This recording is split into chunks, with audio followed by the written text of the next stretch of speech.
Olá, tudo bem? Wesley, Arthur, Vieno Old Winds, Sérgio acabou de entrar. É muito bom estar aqui novamente com vocês, depois de algum tempo, sem fazer lives. Fiquei alguns meses devido à minha dissertação do mestrado. Olá, professor Pedro, obrigado pela presença, Wesley. Então, vamos já convidar o professor Sérgio para entrar, que ele já está na área. Eu só tenho que lembrar aqui, porque eles modificaram tudo na questão das... Aí, Sérgio. Eu até demorei um pouco a entrar. Olá, meu tio também presente. Obrigado pela presença aí. E vamos conversar hoje com o grande Sérgio Pires. Olá, Sérgio. Olá, tudo bem? Tudo bem? Bem-vindo. Como é que você está? Tudo bem, já estava a ouvir aqui a introdução. Obrigado. E está ouvindo bem? Todo mundo está ouvindo bem aí? Deixa um like aí quem estiver ouvindo bem também. Se tiver algum probleminha, a gente ajusta, talvez com o fone fica melhor. Mas acho que está tudo ok. Sim. Agora está a funcionar bem. Sérgio, eu vou ler brevemente seu currículo aqui, muito brevemente. Eu fiz algumas modificações, espero que goste. Sérgio Fernando Pires, pessoal, nasceu em 1995, é um dos clarinetistas mais promissores e artisticamente ativo nessa sua geração, premiado em vários concursos nacionais e internacionais. Como solista, tocou com a Orquestra de Basel, o Bremen, entre muitas outras, muitas outras. Eu não vou ficar falando todas aqui, porque senão a gente vai ficar lá só lendo o currículo. Gravou recentemente um CD de obras de Schumann para a editora Orfeu, e em 2021 também tem obras francesas para a editora Clave. E em 2016 ganhou o primeiro lugar solo na Suíça, na Orquestra Suíça. Em 2019 ganhou um trial para o lugar clarinete solo da London Symphony. Uau, fantástico! Com os 18 anos foi aceito em 3 orquestras das principais, as mais importantes do mundo. A Orquestra Jovem da União Europeia. Essa outra eu não vou arriscar o nome, porque eu sei que eu vou falar errado. Musikkollegium Wittenberg. É isso? Bem, essa é a orquestra onde estou agora. Essa é a que você está agora também? Sim. Com os 18 anos foram 3 orquestras jovens. Foi a Gustav Mahler, a Jugendorchester e a Schleswig-Holstein. Fantástico. A orquestra do festival, sim. Já sucedeu bastantes colaborações com orquestras na Suíça, Portugal, aqui no Brasil com a Nel Gibá, Áustria, entre outras. Então já veio ao Brasil, já sabe o calorzinho que a gente sente aqui, né? Já. Bem diferente de onde você está agora, com muita neve, né? Bem, agora não há neve, mas estava muito calor quando fui aí. Foi em fevereiro também. Faz 5 anos ou 4 anos, algo assim. Época de verão, então estava bem quente mesmo. Aproveitou bem a praia, né? Sim, sim. Foi em Salvador. Fantástico. Sim. Em música de câmara, você se apresentou com vários grupos famosos, mundo afora. Gravou CDs de obras de Carter para a editora Genium e estreou mundialmente inúmeras obras. Juntamente com o clarinetista Michael Collins, gravou um CD de música francesa para as famosas editoras suecas, estando o segundo CD marcado para 2021.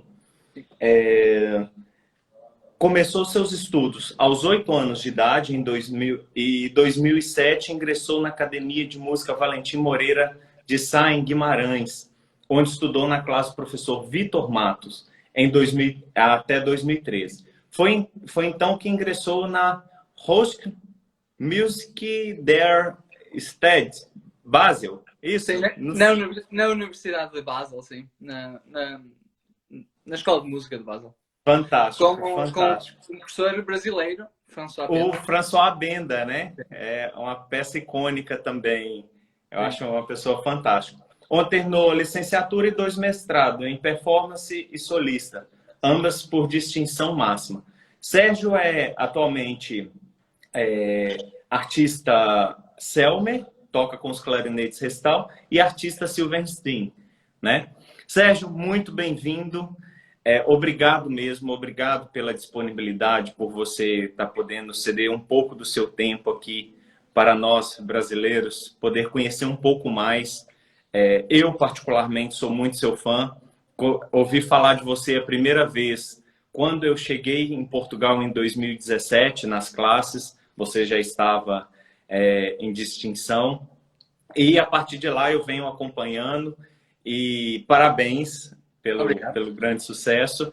E queria falar um pouquinho assim de você. Gostaria que você falasse um pouquinho da sua história, um pouquinho do seu início musical, porque eu gosto de mostrar que grandes clarinetistas tiveram um início, grandes clarinetistas passaram por dificuldades, grandes clarinetistas tiveram todo um caminho durante pedras, vamos dizer, tiveram várias pedras no caminho e persistiram.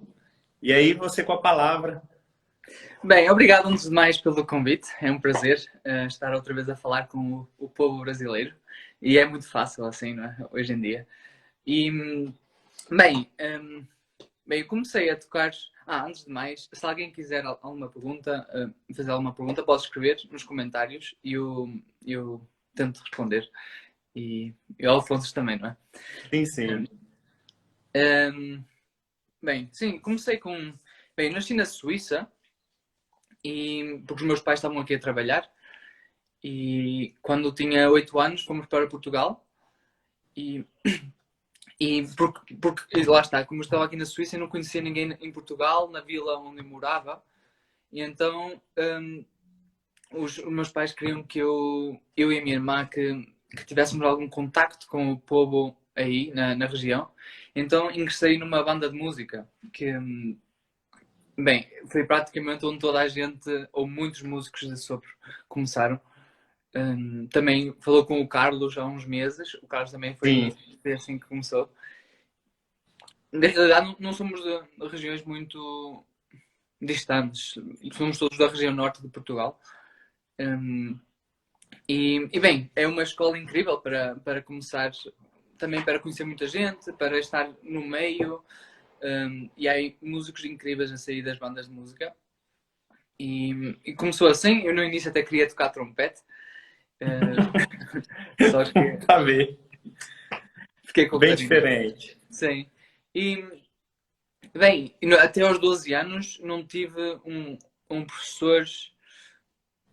Bem, era um clarinetista amador e ensinava-me como podia e fazia o que queria. E eu tentava tirar o som, tirava o staccato à minha maneira. Lembro-me que eu fazia staccato para os clarinetistas por cima da boquilha até, ou seja, nem tocava na palheta. E Uau! era assim umas técnicas todas estranhas. E com 12 anos o meu futuro professor, Vítor Matos, digamos que descobriu-me e perguntou se queria ir estudar com ele. E foi assim que começou. Foi mais a partir dos 12 anos que a trajetória começou. Sim. Legal. E dentre esses 12, assim, até você chegar nos 12 anos, como é que era o incentivo dos seus pais quanto à música? Bem, os meus pais não são músicos, os dois. A minha irmã também estuda música, é flautista. E ela estava aqui online agora, por isso... Olá, irmã. Oh, legal. Obrigado pela presença. Sim. E por isso tivemos sempre... Acho que teria sido mais difícil se tivesse sido só um de nós. Ou seja, para mostrar esse mundo, para convencer, para não sei, para ter esse apoio. Mas eles sempre nos disseram, tentem o vosso melhor, sempre, deem o vosso melhor. E sempre nos suportaram, não posso ter queixa que aguentar um estudante no início não é fácil, né? Não, isso por acaso nunca ninguém se queixou de termos tocado, estávamos a tocar muito em casa ou assim. Isso sempre foi muito fácil. Eu queixava-me da minha irmã às vezes, porque ela estava ao lado e ia estar. Mas flauta é meio difícil, né? Sim. Mas houve sempre bastante suporte, tivemos sorte. E bem, depois, obviamente, eu não sei se eles com 12 anos, quando eu tinha 12 anos, se os meus pais pensavam que eu ia seguir música, não é? De certeza, eles pensavam que ia ser mais um hobby e para mim também foi sempre assim. Eu nunca, creio que desde os 8 anos eu sabia que podia ter jeito e os professores diziam que tens muito jeito, tens talento, mas nunca foi algo que eu dissesse com 8 anos ou com 10 ou com 12, vou ser músico e é isto que quero ser. Foi algo que eu gostava muito e sabia que tinha talento e que podia fazer algo, mas eu queria só fazer o meu melhor e saber e ver onde podia chegar. Sim. E na verdade foi assim até agora, não é? Eu até neste momento foi sempre um bocadinho, ok, sigo a trabalhar sempre, a estudar muito, mas nunca não sei até onde vai, não é? E Sei, entendo. para mim resulta melhor assim. Eu acho muito importante que o início, é muito importante esse apoio dos pais. Eu Sim. acho que é primordial. Mesmo igual você disse, que não toca, que eles não são músicos, mas dê o melhor de si e não reclama dos estudos em casa. Sim, sim, sim. Né? Isso eu acho que é uma coisa primordial. Sim. E como você disse, você sempre levou tudo muito natural, não como hobby, mas como uma diversão em si, né? Sim. E, assim, não tem muito tempo, né? Dos 12 anos até agora, é pouco tempo se for olhar. Você lembra como funcionou sua carga de estudo? Se você tinha muitas horas ou se você fazia só nas horas que tinham? Como é que era? Como é que foi aí? Vamos dizer que seja dos 12 aos 15 anos. Como é que foi sua carga de estudos? O que você preocupava em fazer nessa época? Bem, em Portugal temos um sistema bom, a partir dos 14 até aos 17. Temos, para quem decidir seguir música, tem muito menos aulas, ou seja, eu já não tenho matemática nem ciências desde os 14 anos e ficávamos com muito tempo para estudar.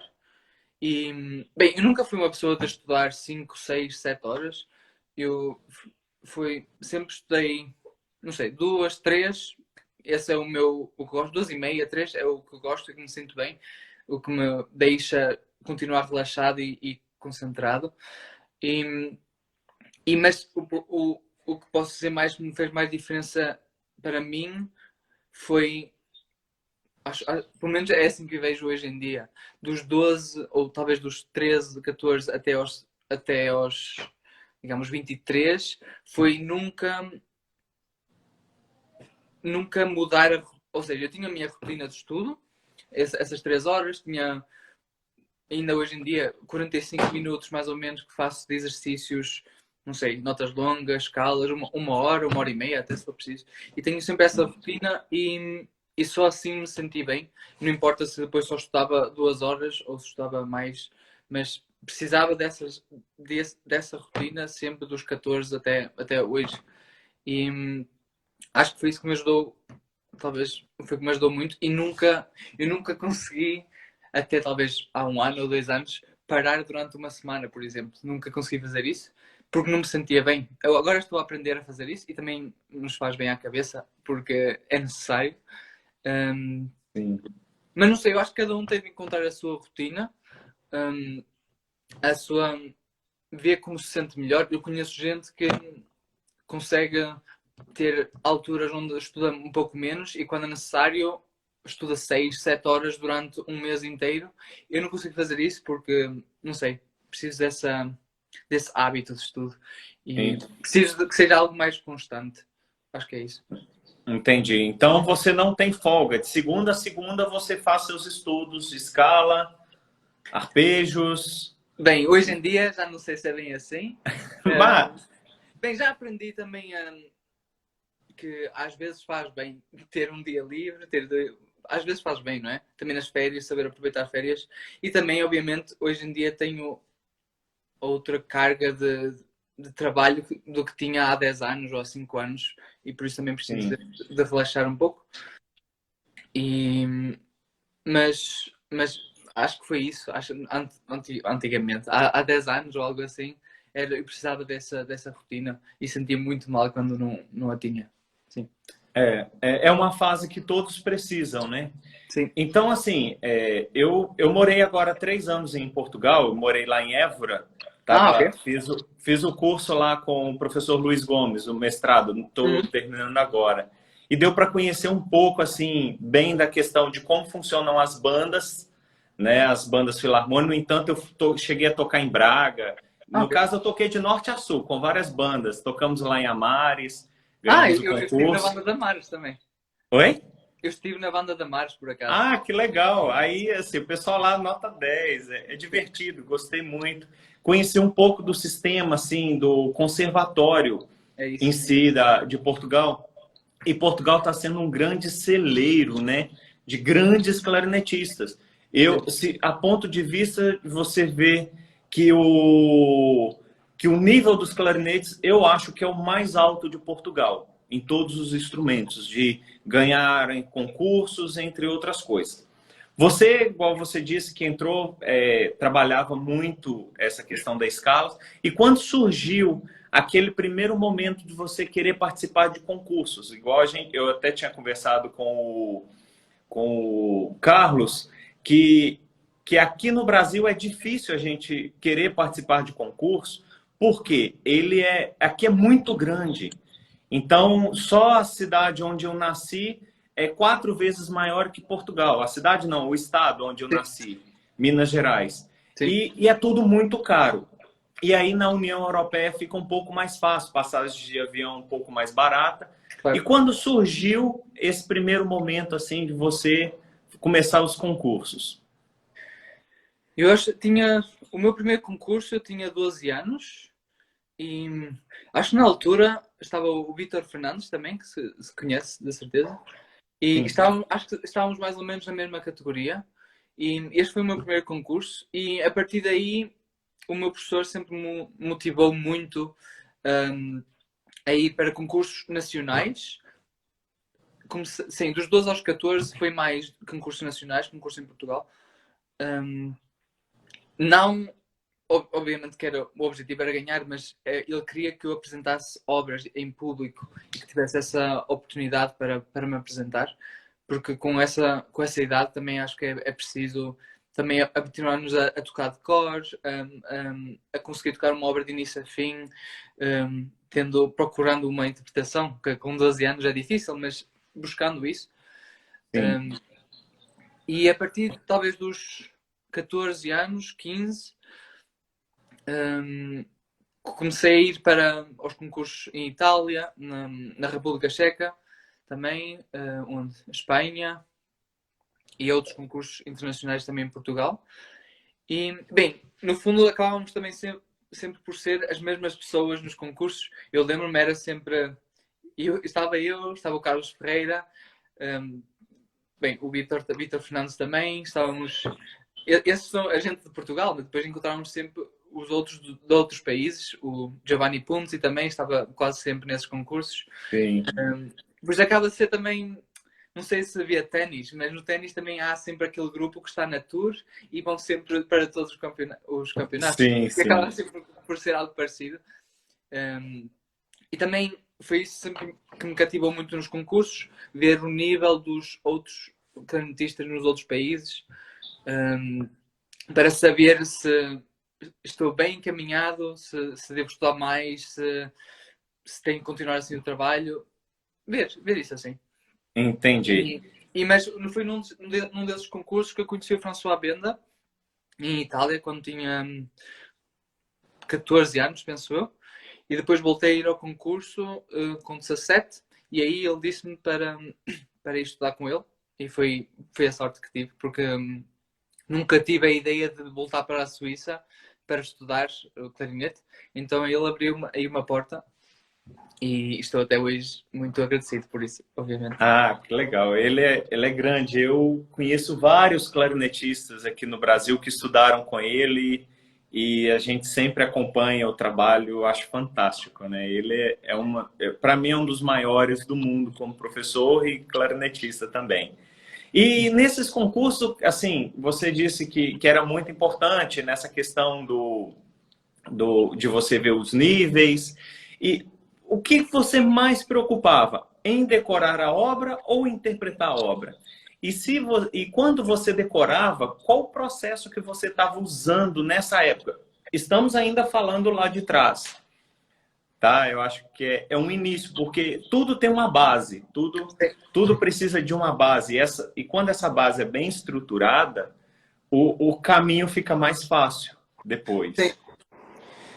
Hum, Bem, nessa altura, estou agora a falar quando tinha 12 anos. A minha preocupação era em não dar erros e conseguir tocar uma obra de início a fim.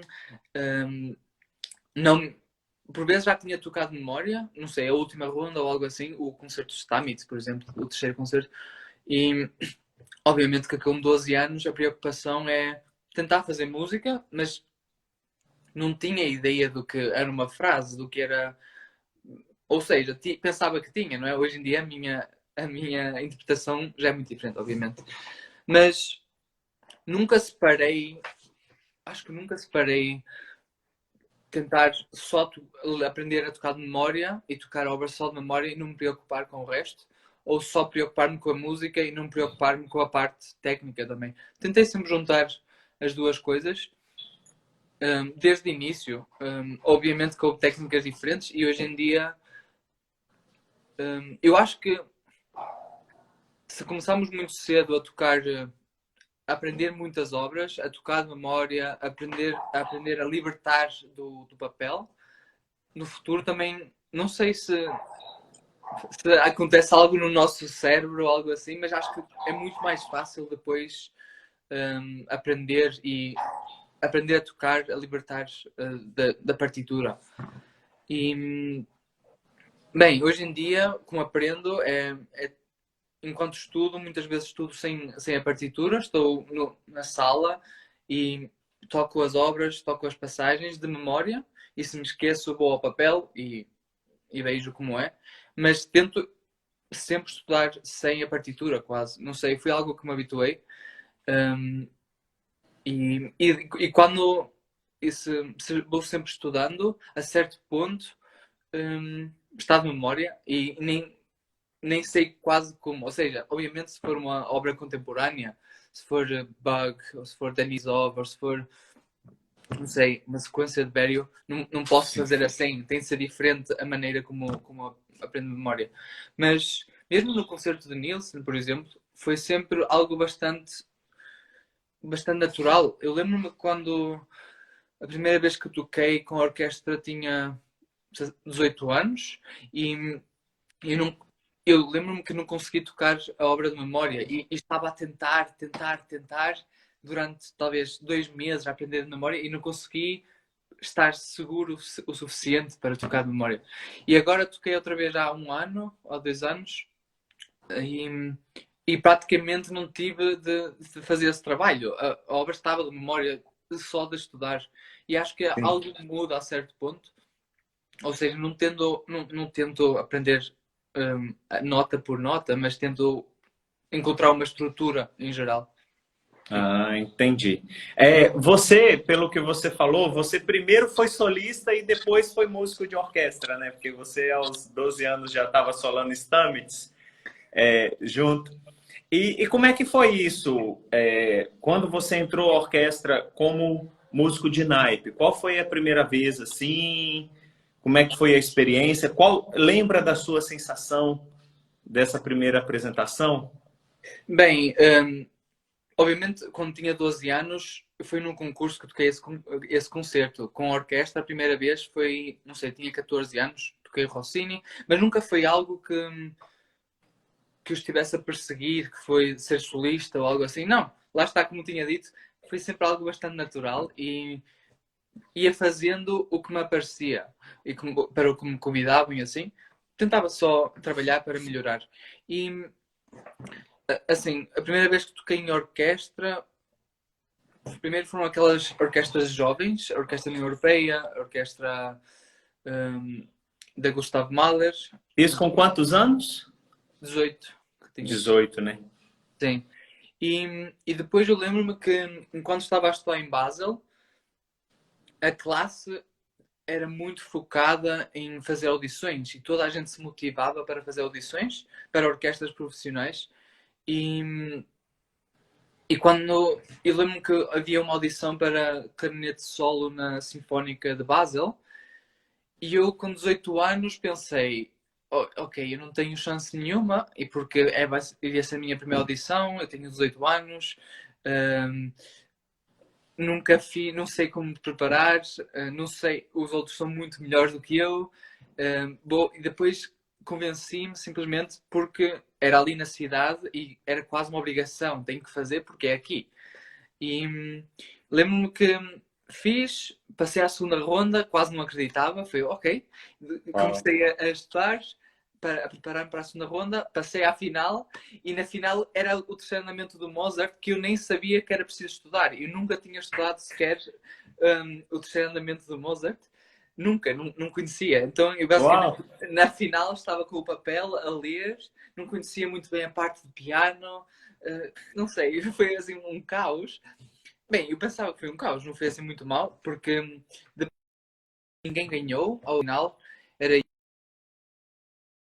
eu, o Gervásio Tarragona, uruguaio, Hum. e Inho Cho, que é agora o primeiro planeta na Metropolitana, na Ópera Metropolitana no Met, em Nova York.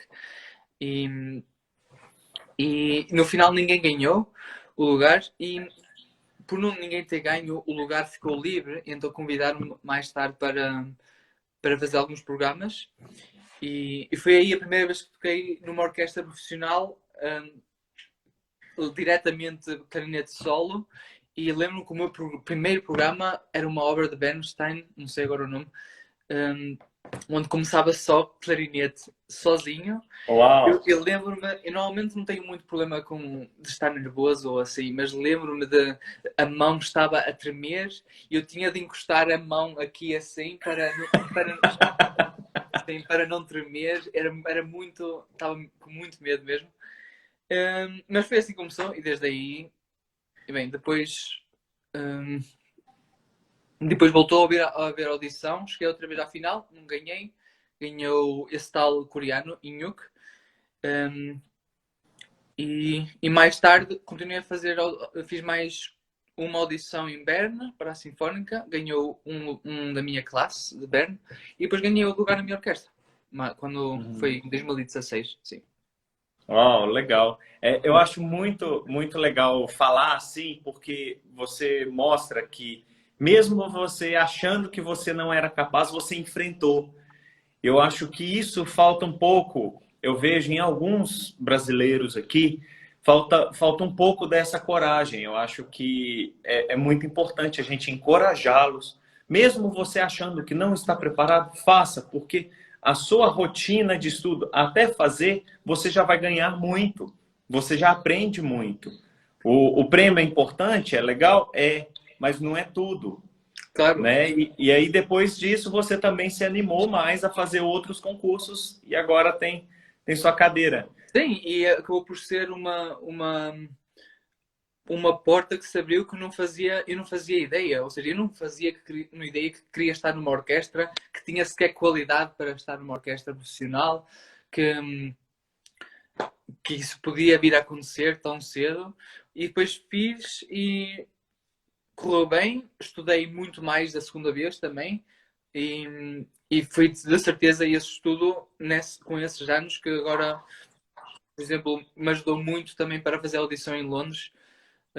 Que eu acho que uma vez, se estudamos muito bem esses excertos quando ainda somos novos ou quando estamos nessa rotina de estudo, fica tudo muito mais muito connosco, fica simplesmente dentro de nós e depois quando voltamos a pegar nos excertos é muito mais fácil voltar a estar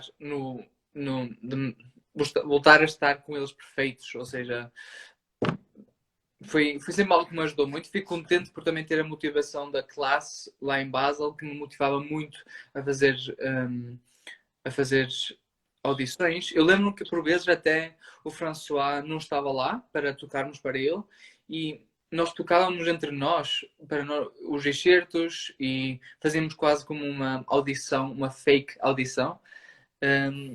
E isso ajudou muito. E foram tudo pecinhas que ajudaram a chegar aqui, digamos.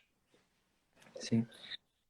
Legal, legal. E quando começou a surgir essa questão dos solos com as orquestras? Porque você é muito aclamado, você é muito requisitado nas grandes orquestras no mundo, né? Bem, como a primeira vez que toquei assim mais numa orquestra mais profissional foi com 18 anos, em Basel também. E a partir daí comecei a ver que também era algo que eu gostava muito de fazer, que era algo que me dava um prazer especial. É algo diferente, é muito diferente de tocar em orquestra.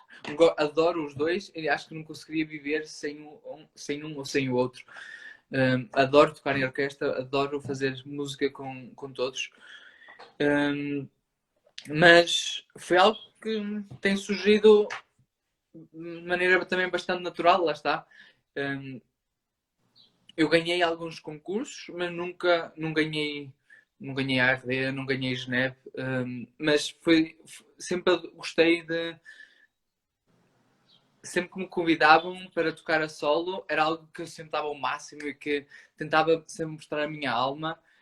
E não sei, eu acho que se fizermos isso, se pegarmos a 100% com as duas mãos cada oportunidade que nos é dada, o público também agradece e depois acaba por ser quase como uma bola de neve, ou seja, também acho que é algo bastante de errado que muita gente pensa. Muita gente pensa simplesmente que para ser um grande solista é preciso ter um grande concurso, é preciso ter... E, por exemplo, o François Benda é prova disso. Ele nunca ganhou nem sequer teve uma final de um dos grandes concursos e fez, ele convenceu pela música dele e é isso que tento fazer. Não sei até onde vai, não sei até onde vou, mas cada vez que tenho essa oportunidade tento dar o máximo. Tocar na minha orquestra também me ajudou muito nesse aspecto. Está-me a ouvir? Depois, estou ouvindo. Depois a gente vai dar um tempo para fazer todas as perguntas aqui. Pode ok, continuar falando. Ok. Sim, tocar na minha orquestra também foi algo que me deu um empurrão muito grande, porque deram uma oportunidade desde muito cedo para tocar com eles a solo. Alfonso, não sei se é o problema da minha internet ou se é a sua. Não sei se me estão a ouvir todos. Podem só Não, dizer que sim. está tudo certo. Estamos ouvindo. Ah, É porque está bem. eu, pelo menos, estou concentrado ouvindo você. A história é bem legal, Sim. é muito importante. Sim. E pronto, a minha orquestra ajudou-me desde muito cedo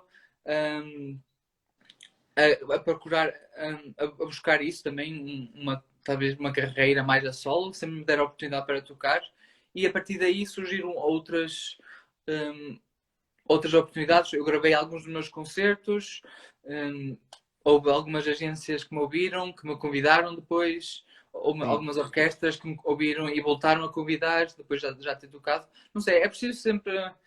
Foi isso que sempre disse. Cada oportunidade que temos é preciso agarrá-las e eu acho que se fizermos isso, acho que vai tudo...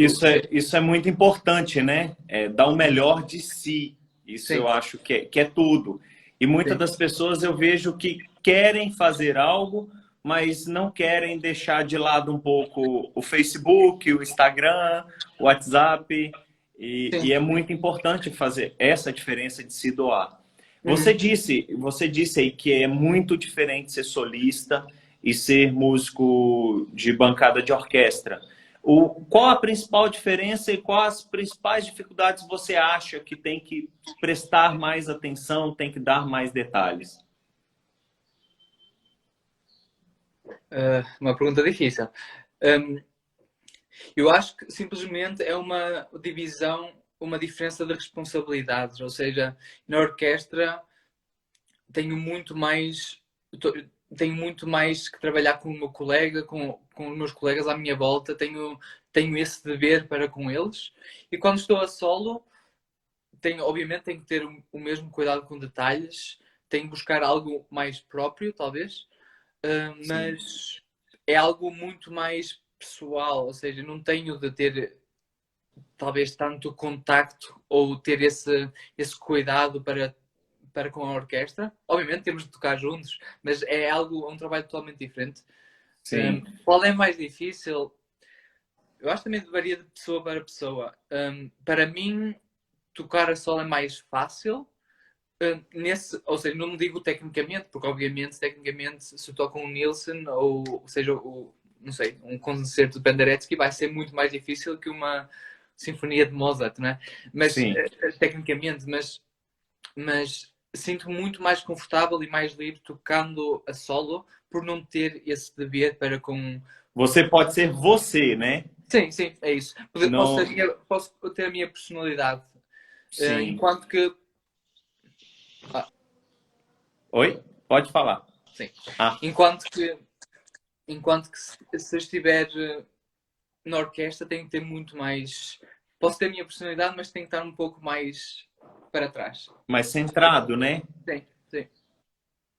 É Mais isso. centrado a dividir. Legal. Olha, já passamos já quase 40 minutos já. É muito, muito interessante. Vou fazer algumas perguntas que o pessoal deixou aqui. Sim. Aí eu gostaria que você pudesse responder. A Verena Cordovil, como desenvolver melhor a interpretação musical no instrumento? E qual a maneira correta de estudar os excertos orquestrais? Bem, São duas perguntas. Sim, desenvolver uma interpretação do concerto. O que me ajudou sempre muito foi quando recebo uma obra, quando o meu professor me dizia vais tocar agora o segundo concerto de Weber, foi nunca ouvir uma gravação antes. Eu lembro de ir para a primeira aula ou segunda aula sem conhecer a parte da orquestra. E é algo que é um pouco polémico, mas a minha ideia era não ter uma interpretação base, ou seja, de alguém e não tentar copiar alguém. E mesmo assim tentar buscar criar ideias, criar frases e assim. Obviamente que depois quando ouvi a parte da orquestra, a parte do piano, algumas coisas estavam totalmente erradas. O caráter, a frase, tentar saber com quem devo tocar, mas a ideia era conseguir a minha própria interpretação. Agora, como ajudar a buscar uma interpretação? A mim ajuda-me a cantar muito. Sempre me ajudou muito. Ou seja, se há uma frase que eu não sei para onde deve ir, até onde deve ir, eu canto a frase e às vezes é logo óbvio como é que deve ser e tentar imitar isso com o instrumento. E você canta assim, quando você canta as frases, você canta com nome de nota ou com lá, lá, lá? Não, lá, simplesmente algo assim. E obviamente que quando cantamos, e faço isso ainda com os meus alunos hoje, que passa a ser logo tão óbvio como deve ser a frase. Ninguém vai cantar né? Ninguém faz isto, por exemplo. Mas ao tocar, muitas vezes pode ser assim, pela dificuldade do instrumento, não sei, por uma passagem, algo assim. E, bem, é algo que sempre me ajudou muito. Obviamente, depois ouvi muitas interpretações diferentes, mais tarde, também ajuda. Ouvir, talvez, muito outros instrumentos de corda, conhecer interpretações, não das nossas obras, mas talvez cantores também, que é algo sempre muito natural, que ouvir como buscam cores, como buscam caráteres, tudo isso. Eu acho que o importante é buscarmos sempre algo, nunca tocar nada por tocar. E se fizermos isso, algo vai acontecer de certeza. Depois é uma questão de gosto para quem ouve, mas fazer algo é importante. Sim. Interessante. Vamos ver outras perguntas aqui. Qual a importância dos estudos dos estudos, práticas fundamentais em seu aquecimento. Bem, como tinha dito no início, hum, ainda hoje, quem me conhece sabe que ainda continuo a fazer os meus 45 minutos de notas longas, sempre, sempre, sempre, sempre. Não é sempre o mesmo exercício, às vezes podem ser mi, si, mi, lá, mi, algo assim. Pode repetir isso aí? 45 minutos de quê? Notas longas. Coisa que ninguém quer fazer hoje em dia. Sim. Eu Não, mas acho isso que foi isso desde os 14 anos, foi sempre, eu acho que ao já há todo, 11 anos fazendo nota longa todos os dias. sim, eu acho que ao todo não devo ter falhado 14 dias. Desde os 14 anos até agora, foi sempre, mesmo por vezes se eu tinha muita coisa para trabalhar, tinha de começar com as notas longas, também para entrar nesse processo de abrir a mente, de acalmar-me e passado 45 minutos, ok, estou pronto para trabalhar uma obra. Mas isso eu precisava sempre no início. Sim. E, Essa pergunta foi do Hudson. sim. A Suzana está perguntando qual o programa mínimo para o 7º grau. Deve ser o 7º grau lá do Conservatório de Portugal, né? Ela não deixou específico aqui. Está na interrogação. 7º grau, deixa-me ver, são oitavo. Estou só a contar que idade tenho no 7º grau. Penso que são 16 anos, será isso? É capaz. Bem, eu acho que isso também é um bocadinho, é uma pergunta difícil. Aí seria legal. Depois a gente pode entrar em contato comigo, tá, Suzana? Que eu posso perguntar. O professor Luiz Gomes é professor do Conservatório Nacional, tenho outros amigos, professores de vários conservatórios lá em Portugal. A gente pode estar dando essa resposta aí. O Breno perguntou o que fazia sempre estar motivado a estudar clarinete? Bem, isso é outra coisa que é bastante polémico, mas já ouvi muita gente a fazer isto também.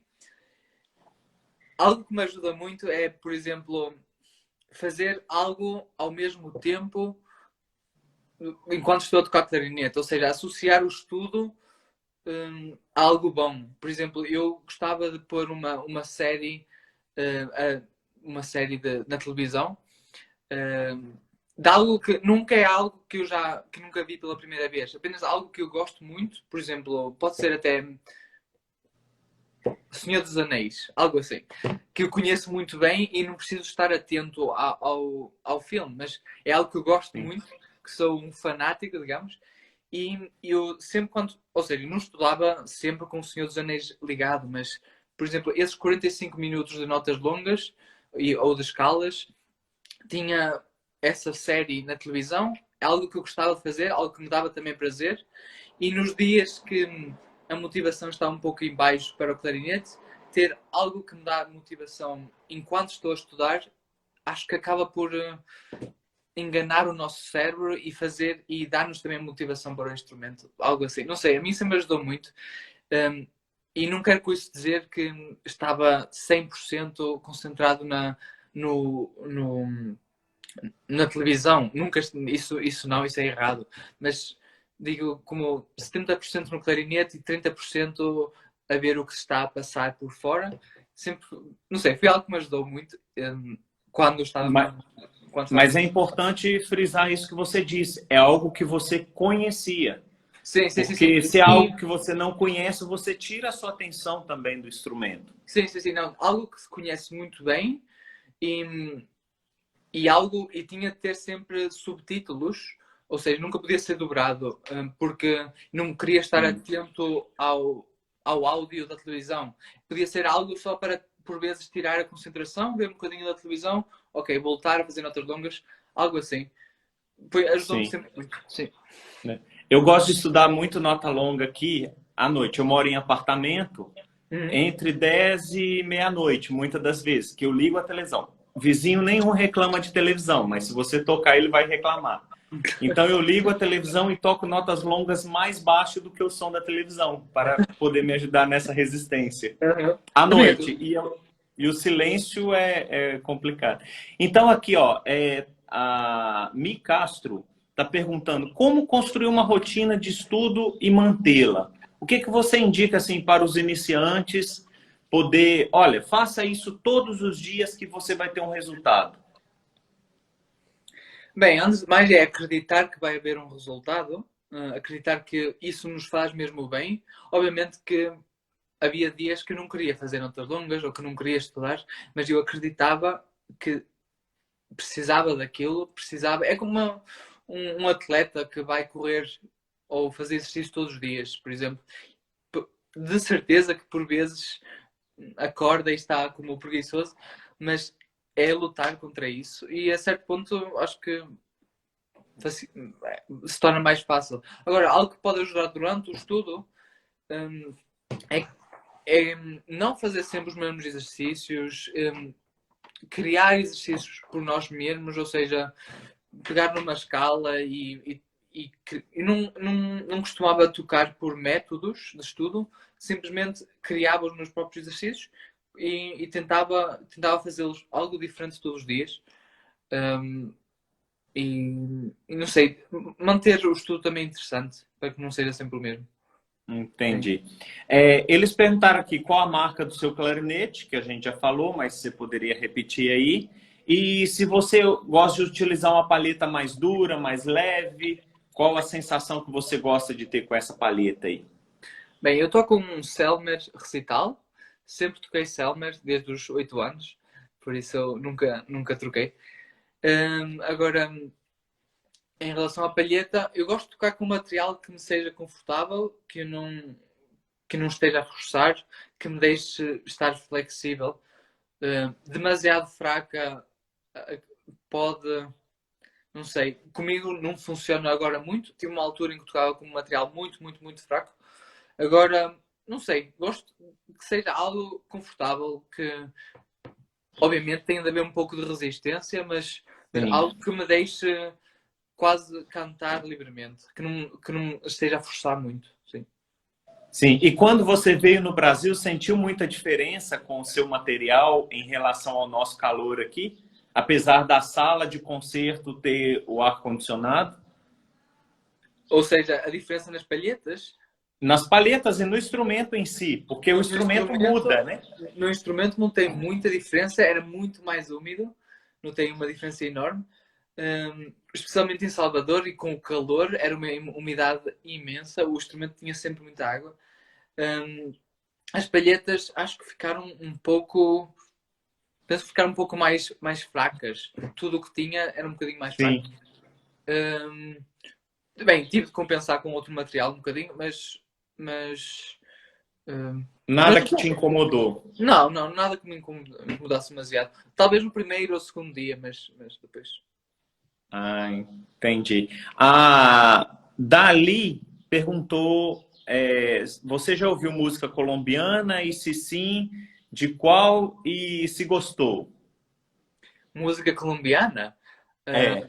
Bem, eu estive em Colômbia há um ano, exatamente há um ano. Acho que vim de Colômbia no dia 1 de março de 2020. E na rua ouvi muita música colombiana. Agora, e sempre gostei. Eu lembro-me dos os alunos da Masterclass levaram-me por algumas estradas com muita música popular também, música tradicional. Foi sempre muito bom, gostei. E quero voltar um dia, outra vez. Como no Ah, Brasil, vocês têm música incrível e quem me dera poder tocar de maneira natural a vossa música, que é muito bom. fantástico. Eu acho super difícil, eu nem me atrevo. Sim. Eu, É, eu, é um eu, eu, dom. sinceramente não me atrevo a tocar música brasileira, porque eu acho que é muito complexo. E as pessoas hoje em dia estão pensando um pouco diferente do que é a real música brasileira. Mas, então, a Ariana está perguntando aqui, Ariane, quando sai o CD novo? Bem, saiu o CD com o Michael Collins, sai em. Penso que em um mês até. Agora o CD que gravei há 2 semanas sai, não sei, maio ou junho, algo assim. Entendi. Sim. Legal. Deixa eu fazer mais uma pergunta aqui. É, Só um minuto, por favor.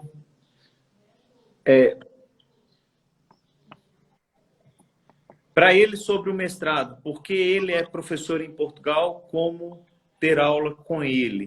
Não, ele está perguntando aonde que você é professor e como faz para ter aula com você. Se você é em Portugal ou na Suíça. Eu dou aula na Suíça também, mas é no conservatório. Até são os alunos no último ano antes de ir para a universidade. Não são muitos alunos. Agora em Portugal vou lá uma vez por mês, em Braga. Obviamente que agora com a pandemia é impossível ir lá, mas sim, estou lá juntamente com o Vitor Matos a dar aulas. Legal, legal. E dentro, assim, ultimamente você estava gravando um CD também, não estava? Esses dias para trás? Sim, foi há uma semana, talvez até. E quando vai ser lançado? Como é que é esse processo seu de gravar um CD? Como que você prepara? Como que é no estúdio? Se você faz direto, se você faz por partes? Depende muito do técnico de som. Há alguns que querem gravar tudo de início a fim. Por exemplo, houve um CD com o meu quinteto que gravámos o sexteto da Poulenc com piano e gravámos aí na sonata. E lembro-me que ele queria o máximo possível takes completos. E isso acaba por ser um bocadinho mais difícil. Agora, desta última vez, bem, oficialmente não há corte nenhum, mas não. Bem, é sempre algo, é uma maneira muito diferente de trabalhar, obviamente. Numa gravação não há lugar para haver erros, para haver algo que não esteja perfeito. O que ao vivo não é o que vamos ouvir. Seja quem for, seja Martin Frost, seja quem seja, nunca vai ser perfeito como numa gravação. Mas é o trabalho diferente de uma gravação, não é? É para isso que fazemos a gravação, para mostrar o que queremos que seja a utopia, digamos. Agora, como trabalhar, estudei para um CD como se fosse para qualquer concerto, buscando, mas tentar criar algo especial, criar uma razão para gravar aquele CD, aquelas obras, e não fazer mais do mesmo, talvez. Sim. Existe um livro que se chama Músicos, Maestros e Loucuras. Não sei se você já ouviu falar. Ele conta um pouco da história do início das gravações na década de 10, 20, aonde existiam grandes músicos que só gravavam e não tinham coragem de tocar ao vivo porque eles não eram tão perfeitos quanto a gravação. E muitos deles até suicidavam, né? E você, assim, como você se porta, o que você fala, assim, em sensação de quando você se ouve em uma gravação e quando você se ouve em um solo com a orquestra que você foi lá ao vivo? Bem, obviamente numa gravação é muito difícil conseguir.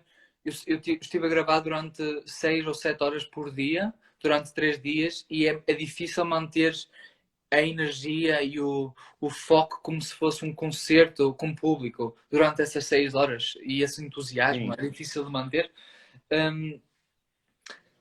Agora, obviamente, ouço-me de maneira diferente. Se ouço um erro que faço ou algo que não gosto muito num concerto ao vivo, é quase ok, acontece, e acontece a todos. E na maior parte das vezes não afeta. Quem está a ouvir não se preocupa muito com isso. É como há um erro, acontece e o público já está no. Ou seja, eu costumo dizer que o público está sempre no presente, está a ouvir o que estamos a fazer. Se fazemos um erro, o erro já está no passado e o público já está noutra, já não quer saber desse erro. E muitas vezes o problema é que a nossa cabeça continua no passado e continua a pensar: oh meu Deus, aquele erro, meu Deus, estragou tudo, estragou o meu estudo, estragou o concerto. E na maior parte das vezes temos de desvalorizar o erro que fazemos em público, porque acontece e também não é suposto fazermos, ou seja, não é para isso que alguém vem a um concerto, especialmente alguém que não seja músico, a razão por que vem a concerto não é para ouvir uma algo perfeito, tecnicamente, a pessoa quer simplesmente algo que, O que você pode dar do seu melhor, né? Sim, sim. Aqui tinha um trombonista aqui na Paraíba, falecido, o famoso Radegundes Feitosa, que ele falava, em Minas Gerais foi onde eu conheci ele falava, 50% do seu público vai adorar, vai amar o que você fez.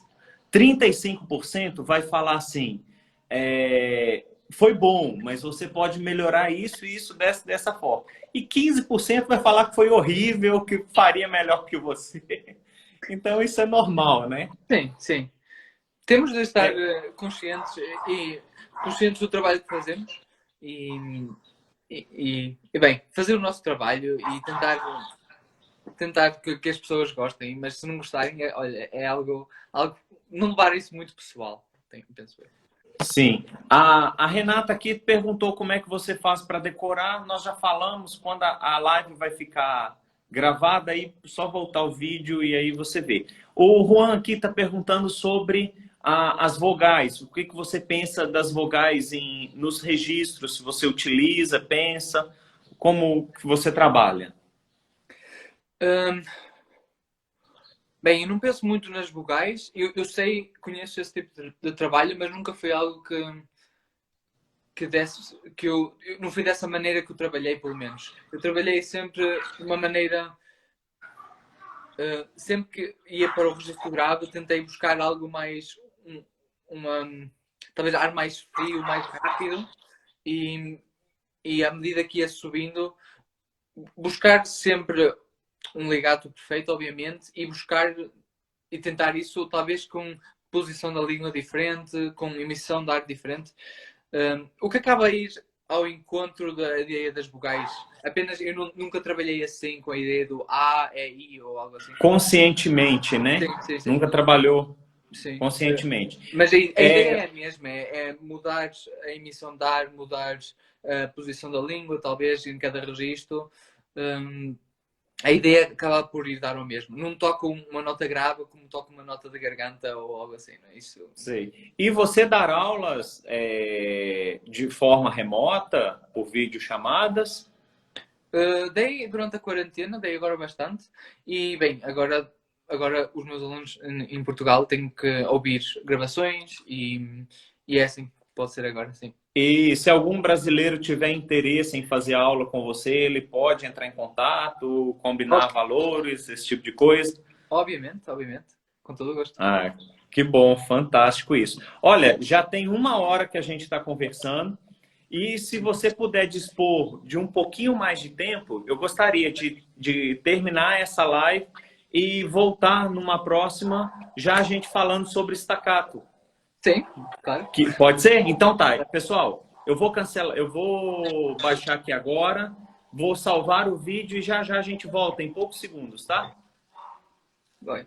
Então tá, um abraço aí.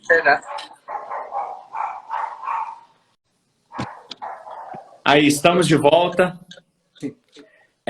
Vamos esperar. Também de buscar o carregador porque já estava a ficar sem bateria. Não, mas tranquilo, tá certo aí? Se você quiser voltar lá.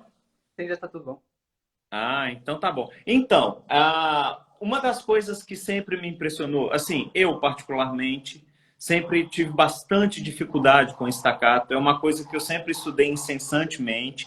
E eu até uns 2 anos para cá eu tinha muito preconceito quanto a staccato duplo. Então eu sempre estudei muito staccato, consegui chegar a 150 no staccato simples. Frases muito grandes eu não consigo assim, mas frases entre, vamos supor, 2, 3 compassos até que sai. Uhum. E você sempre impressionou também em seus vídeos, que a gente sempre acompanha, na sua técnica do staccato, que eu acho formidável. E você poderia falar um pouco, eu acho que seria legal a gente começar um pouco assim, falando de como foi a sua rotina de estudo quando você pegou consciência do estudo do staccato. Como você disse que lá na banda você fazia, mas a partir do momento que você passou a ter consciência do estudo do staccato, E como você veio trazendo isso? Qual foi a sua rotina de estudo? E quando você passou do staccato simples para o staccato duplo, entre outras coisas? Fala à vontade aí. Sim, ok. É um caminho longo já. Começo já assim. Eu desde talvez com 13, 14 anos sempre tinha aquela rotina que talvez todos temos, que é o pôr o metrónomo a 90 ou algo assim, fazer algo assim. Sempre fazer isso. Porque a minha ideia era que o problema de eu não ter um staccato rápido era o problema da língua, ou do músculo da língua. E pensava que era como um músculo qualquer que se eu não vou ao ginásio com a língua suficientemente, ela não vai melhorar. E continuei a fazer exercícios sempre dos, não sei, dos 13 aos 17 e sem uma melhora, uma grande melhoria. Podia ter melhorado um pouco, mas nunca foi algo que não tinha um staccato mau, mas não conseguia fazer 130 ou 140, ou seja o que fosse. Não conseguia fazer isso. E quando fui para Basel com o François, eu lembro que logo na primeira aula eu toquei algo para ele e ele deu-me quase como uma consulta médica. Foi quase como, ok, isto está mal, isto está mal, isto está mal, vais fazer estes exercícios, vais pensar assim e a partir daí mudei totalmente a minha maneira de pensar também do staccato e talvez foi pensar mais na importância do ar e não tanto na importância da língua. E isso vai acabar por também ter importância no staccato duplo, mas isso já falo. Agora, no staccato simples, foi nunca... Bem, eu não sei se isto é conhecimento comum para todos, mas é só nunca parar a emissão do ar, ter sempre essa pressão e também, como no staccato duplo, era estudar sempre primeiro muito tenuto, talvez. Sempre muito tenuto e nunca esquecer a emissão do ar. E outra coisa era pensar na língua como simplesmente um instrumento que parava a emissão do ar e não Batia. Sim, não algo que fazia assim. Ou seja, a língua era só o que tapava o ar de seguir para o instrumento. E fazer isso também, por exemplo, ter uma nota longa para fazer isto com a língua na boquilha e manter a pressão do ar enquanto o som não está lá, ou seja, manter isto. Porque eu acho que muitas vezes o que se faz é, enquanto se faz o staccato, a emissão do ar para ou a velocidade para, porque estamos concentrados na língua, mas a velocidade tem de estar sempre muito presente.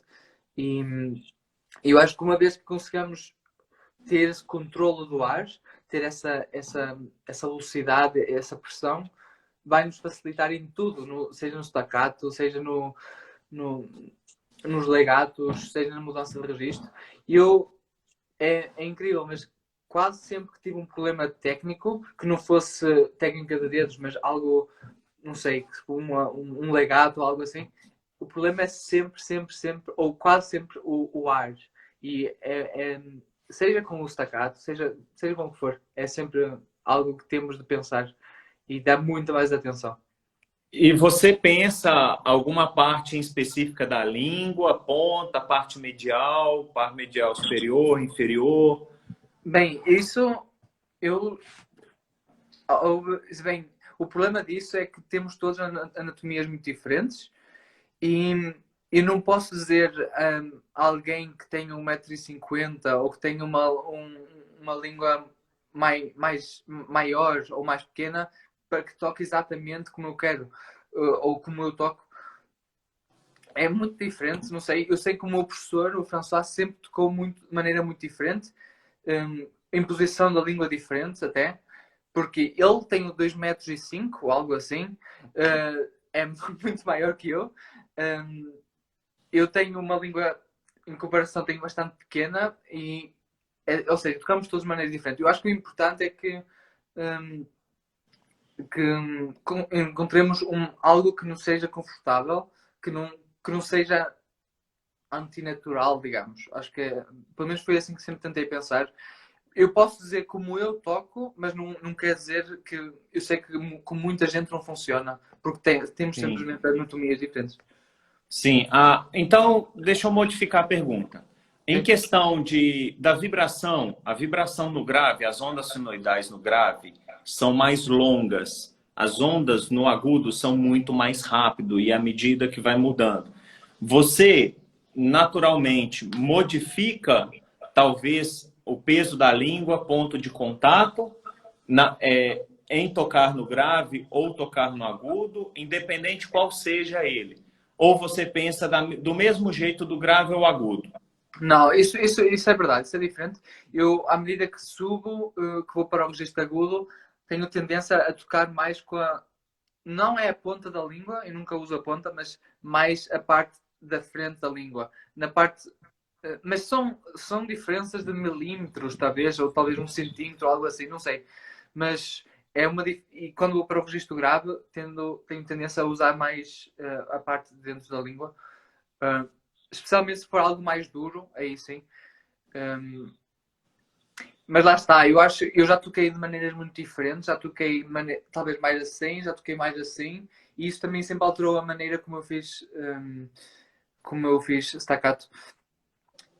Eu lembro-me que também desde os 14 anos sempre fui alterando a minha maneira de tocar. Eu lembro que às vezes tinha semanas onde tocava mais assim e depois dava conta que, ok, ajuda-me para alguma coisa, não me ajuda para outra coisa, voltei ao normal, voltei a tentar posições de línguas diferentes, emissão diferente, sempre, quase todas as semanas, trocar e ver o que funcionava. Eu acho que isso é que é importante, não esperar resultados diferentes se continuamos a fazer a mesma coisa.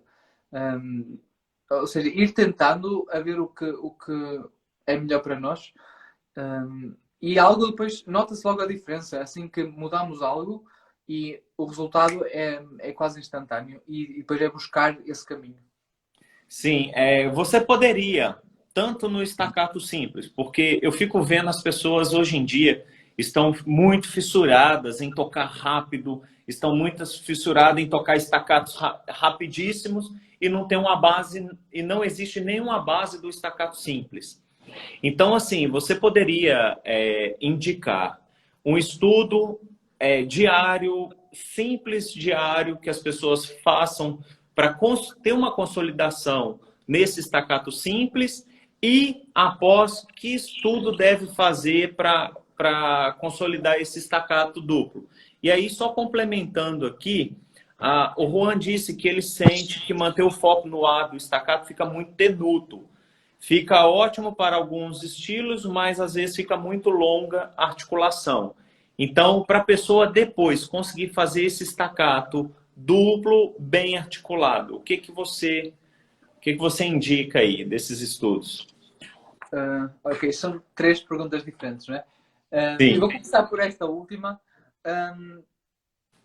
Bem, o que eu digo em relação mesmo eu tinha um vídeo no YouTube que fiz durante a quarentena, até por causa do staccato duplo, e eu digo sempre para fazer ou seja, o mais tenuto possível, e isso é especialmente no início, para conseguir encontrar a técnica do staccato duplo.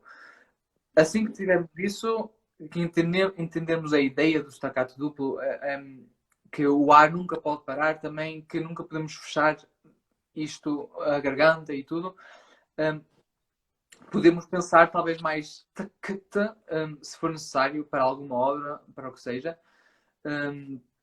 mas a ideia geral é pensar no tenuto para que o ar consiga seguir sempre. Obviamente que não, por exemplo, aquela passagem no Nielsen, aquela parte que não é bem uma cadência, mas sim. mais ou menos. Não toco tudo em tenuto, obviamente, mas para chegar ou para estudar essa passagem, estudei tudo em tenuto para ter essa linha de ar sempre bem presente. Depois, a partir do momento que tínhamos isso, Pelo menos no staccato duplo é muito mais fácil fazê-lo mais curto. Porque fazer curto é sempre mais fácil no staccato duplo. O problema é fazê-lo bastante tenuto. A questão é o que você disse de manter o fluxo de ar, né? Que Sim, muitas vezes as pessoas não conseguem a velocidade do ar o suficiente, constante. sim, Esse que é o mais difícil de conseguir, então. sim. E o que me ajudou agora no staccato simples, um exercício, foi simplesmente pegar numa escala e fazer uma escala bastante lenta. E pensar praticamente sempre num crescendo até à segunda oitava e voltar a descer sempre a pensar num crescendo. E a ideia de pensar no crescendo é para que tenhamos sempre esse apoio no ar também. Jogar mais ar, né? Fazer uma Sim, inflexão maior no ar, né? sim. Não precisa de ficar mais forte, mas pensar sempre nessa tensão como se fosse um crescendo. Porque quando pensamos num crescendo, obviamente vamos ter mais pressão já no ar. E é pensar sempre nessa ideia. E depois de ter isso, é fazer o mesmo exercício, mas a tapar o ar com a língua. Mas a seguir a soprar, ou seja, pá, pá, pá, pá, sempre assim. Mas seguir soprando sempre. Às vezes até eu gosto de fazer um exercício que é tapar a língua com a boquilha e notar que o ar continua a sair, porque isso é sinal que continuamos a soprar. Ou seja, com o clarinete seria isto. Pá, pá, algo assim. É, você interromper a vibração da palheta, mas não tapar Isso, a passagem do ar. É, sim. no meu vídeo sobre... Eu tenho um vídeo que dá algumas dicas sobre staccato que eu falo isso, para a gente compreender, porque o problema é que a pessoa acha que é bater a língua, né? E não Sim, interromper a vibração da palheta. E o ar, se ele para, ele não volta com a mesma sim, velocidade, né? sim. E o que faz muita diferença também é a nossa respiração. Hum, quanto mais lento respirarmos, talvez mais ar vamos ter dentro de nós, mas a pressão do ar vai ser muito diferente. Ou seja, se eu respiro, eu praticamente não vou ter tensão no ar. Um, e algo que o François também me disse foi: se eu quero ter tensão no ar e precisar de muito ar dentro de mim, é respirar lento e talvez no último tempo de respirar rápido. Ou seja, algo assim. E assim vou ter a quantidade de ar necessária dentro de mim e com muita tensão. Um, e se não precisar de ter muita quantidade de ar, basta respirar rápido e temos logo essa tensão dentro de nós. Sim, sim. E nessa questão, o estudo que você faz diariamente ou você fazia para o staccato duplo? Um, bem, a falar do começo do staccato duplo Pode falar do começo, o que você faz do começo e o que você faz agora. Quando Bem, você... eu comecei a estudar staccato duplo por necessidade, porque o François deu-me o Nielsen e eu precisava do staccato duplo para conseguir fazer algumas passagens mais naturais, digamos assim. Um, hoje em dia posso fazer a tal passagem famosa de staccato duplo, posso fazer em staccato simples, mas é algo que eu sinto que me trava e que não me deixa estar totalmente livre e não gosto de sentir esse bloqueio. Não é algo que gosto de sentir. E acho que ninguém gosta de sentir esse bloqueio, obviamente. E a partir daí começámos a trabalhar no staccato duplo e primeiro trabalhei sempre a garganta, a articulação da garganta, e sempre a pensar num G, num G. E há muita gente que diz para pensar num tk, em letras totalmente diferentes. O problema que sempre gostei assim, o problema era que elas ficavam muito irregulares, as duas. E tinha um bocadinho de dificuldade em que ficasse quase imperceptível que fosse duplo. Porque esse também é um bocadinho o foco ao estudar o duplo. Não é só fazer o duplo, mas é um duplo que seja quase como um simples, não é? Sim. E então estudei sempre G, G, G, G. E depois de ter esse controlo, muito lento, é preciso uma paciência enorme que ninguém pense que isso aparece num dia ou 2 dias, não é?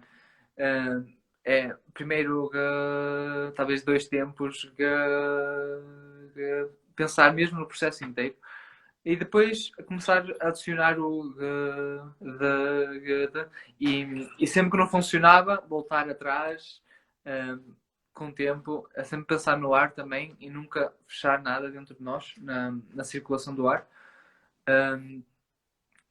E, bem, no início eu estudava sempre primeiro garganta e primeiro língua, ou seja, mesmo quando era rápido, nunca fazia daga, daga, da, mas gada, gada, gada, gada, gada, gada, que sim. era, uma pessoa sempre me dizia que era para tentar que a garganta ficasse tão forte como a língua, porque obviamente o primeiro tempo e o terceiro são sempre mais fortes que o segundo e o quarto, pelo menos quase subconscientemente, não é? Então, Sim. para combater isso, começava sempre com a garganta no primeiro e no terceiro tempo e a língua no segundo e no quarto ciclo inteiro. Tá. Sim. E agora, hoje em dia, tenho alguns exercícios de rotina que é basicamente só para manter o staccato duplo, porque eu acho que uma vez que conseguimos fazer duplo, entendemos a técnica mesmo, não precisamos estar a estudar 2 horas por dia de staccato duplo, porque é algo que fica connosco uma vez que esteja mesmo bem estudado. Eu agora faço talvez, não sei, 10 minutos, se precisar para alguma obra, 10 minutos por dia, staccato duplo, só para desbloquear outra vez a língua e tudo. E quais exercícios você faz para isso? Talvez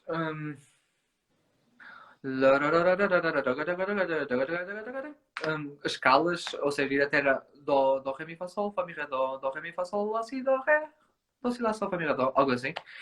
Ou arpejos também.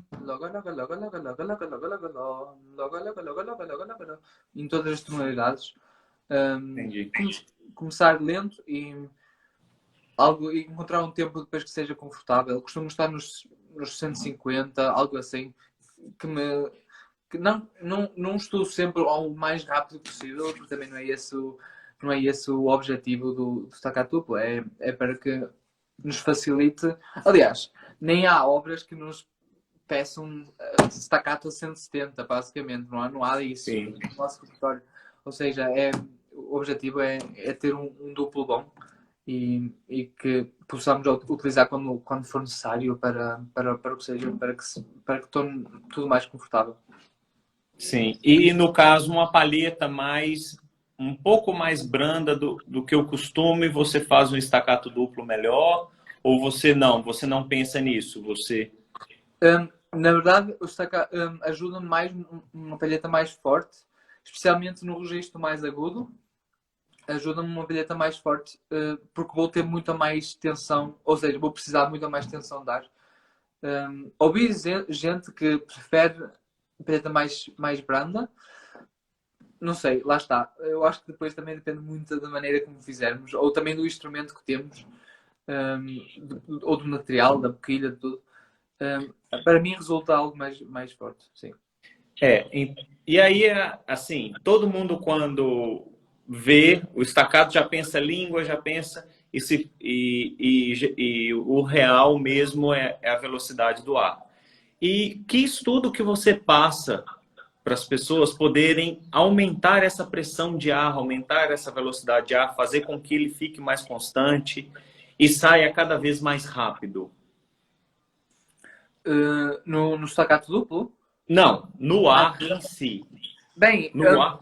é algo bastante. Bem, por exemplo, se tivermos uma passagem em piano, com legatos difíceis, ajuda-me sempre a tocar essa passagem em forte e ter noção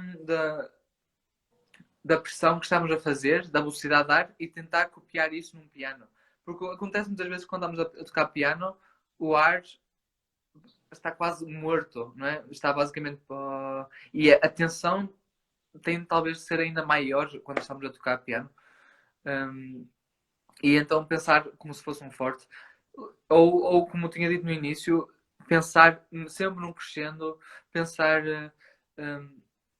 Um dos exercícios foi essa tal escala que eu tinha dito antes, fazer isso e dominar isso de uma maneira mesmo ao limite, levar ao limite, ao ponto de vai soar mal, porque vamos estar com tanta pressão contra a palheta, mas só para ter mesmo essa velocidade na dar. Ou seja, dó, pá, pá, algo mesmo super exagerado. E soa mal. Se fizermos isso muito exagerado, vai soar bastante mal. Mas aí não é para ter cuidado com o som, é só para ter atenção ao ar. Ah, sim. Só mais uma pergunta. Ah, nós já respondemos já. Melhor técnica para o estacato duplo. Isso aí já Já, perguntei. já está feito. Então, assim, a gente vê que tudo é paciência e persistência. Você tendo paciência e persistência e acreditar, você vai chegar em algum lugar. Sim, esse é o problema. Eu acho que com muita gente, o problema é que desistem muito. Bem, não quero dizer isso assim, mas por vezes desistem de um exercício muito facilmente porque não está a funcionar no dia. E é o que eu disse, para conseguir destacar duplo demorou-me, ou seja, para chegar ao que tenho agora, não foi nem sequer num ano, foi o trabalho de 2, não sei, foi até o último ano que eu me senti mesmo super confortável.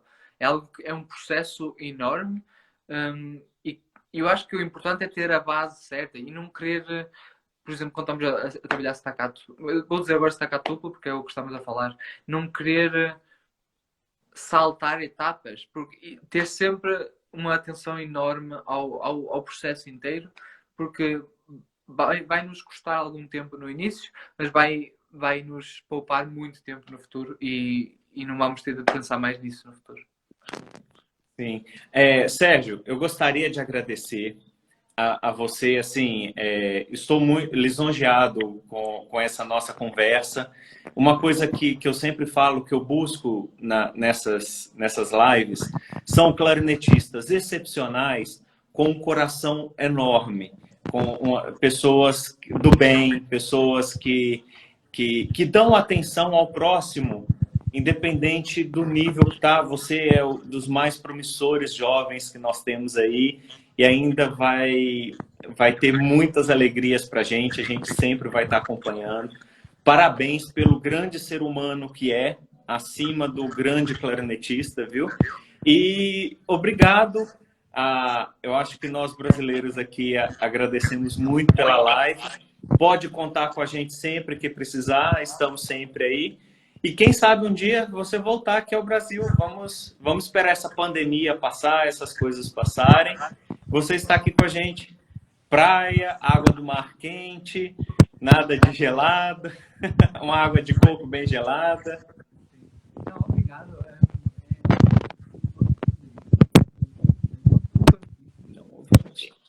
Desculpa. Já está a funcionar? Agora já está. Obrigado pelo convite. Eu gosto de fazer estas coisas, gosto de falar como... Não sei, somos todos clarinetistas e músicos, ou gostamos de música, e é sempre um prazer. Bem, espero que nos encontremos. É bom que eu sempre tenho muitos brasileiros a falar comigo, a responder umas coisas, e gosto disso. Não sei, é bom ter esse contacto. E hoje em dia é tão fácil conseguir isso. Sim. E se nos pudermos ajudar uns aos outros, por que não, não é? Isso é muito importante. Sempre lembro quando também estava, não sei, quando tinha 14, 15, 16 anos, sempre que falava com alguém que tinha talvez estivesse noutro processo a tocar, algo mais avançado, era algo que me dava sempre tanta motivação para, nem que se fosse uma palavra, e eu tento pensar sempre nisso, e eu gosto. Também... Obrigado. Obrigado por pensar assim e por estar ajudando a gente sempre. Eu sempre estou acompanhando os vídeos. Eu vi que você fez os 2 vídeos sobre staccato. O pessoal pode procurar na sua página. Tem em inglês e em português, falando sobre staccato duplo. Tem o vídeo do Nilson, não sei nem quantas mil vezes eu já ouvi. Eu acho que mais de 1000 visualizações são só minha. Eu sempre estou ouvindo, é bem legal. Você sim...